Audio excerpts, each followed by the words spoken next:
রাজধানী নয়াদিল্লির মানুষ বিষাক্ত বাতাসে শ্বাস নিতে হিমশিম খেলেও পার্শ্ববর্তী রাজ্য পাঞ্জাবে সরকারের নির্দেশ অমান্য করে প্রতিনিয়ত খড় পুড়িয়ে যাচ্ছে কৃষকরা। আইন প্রণয়ন এবং পুলিশ মোতায়েন করেও থামানো যাচ্ছে না তাদের। প্রতি বছর শীতের শুরুর দিকে পাঞ্জাব এবং হরিয়ানায় গম রোপণের জন্য অবশিষ্ট খড় পুড়িয়ে জমি পরিষ্কার করেন তারা, যা দিল্লির বাতাসকে বিষাক্ত করে তোলে।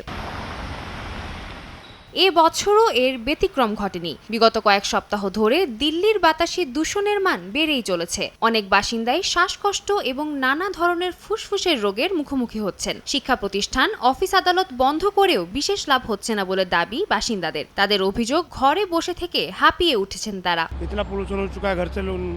এখানে দূষণের অবস্থা এতটাই খারাপ যে আমরা ঘর থেকে বাইরে যেতে পারছি না। বাচ্চারা স্কুলে যেতে পারছে না, বড়রাও বাড়িতে বসতে বাধ্য হচ্ছে। মনে হচ্ছে প্রতিটি নিঃশ্বাসের সঙ্গে আমরা অন্তত 40টি সিগারেটের সমান ধূমপান করছি। এর মধ্যেও অনেকেই বাইরে যেতে বাধ্য হচ্ছেন। বায়ু দূষণ এড়াতে নেয়া বিভিন্ন পদক্ষেপের জন্য পাঞ্জাব, হরিয়ানা এবং দিল্লির বেশ কিছু ক্ষুদ্র এবং মাঝারি আকারের ব্যবসা ক্ষতিগ্রস্ত হয়েছে। কৃষকদের দাবি, শস্য রোপণের জন্য জমি তৈরি করতে খড় পোড়ানো বন্ধ করতে হলে আরও দামি এবং উন্নত প্রযুক্তির প্রয়োজন তাদের। এর জন্য সরকারি পৃষ্ঠপোষকতা প্রয়োজন বলে জানান তারা।